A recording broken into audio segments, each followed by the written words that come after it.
Okay, ang sunod natin ay number 3, solving the course and distance, no? By Mercator Ceiling. So to be solved by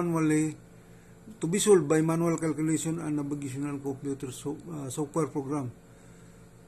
So reminder, no, the captain of the vessel sometimes will test your KUP, yung knowledge, understanding, proficiency.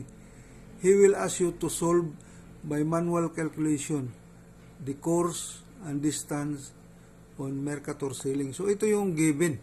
Yan.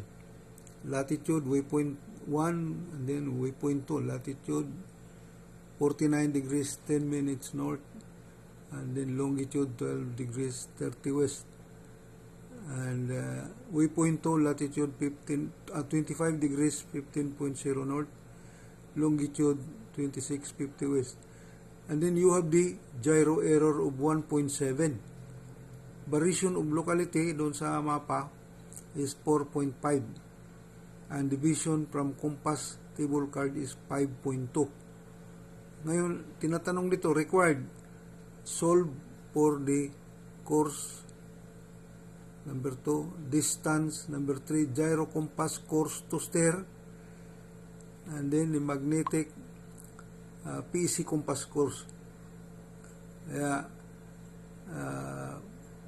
napaka dali lang ito sa manual calculation, and then pagka natapos tayo sa manual calculation, we will solve the computer software programs. Okay? So maikli lang ang intro natin dito, and then pupunta na tayo ngayon doon sa solusyon.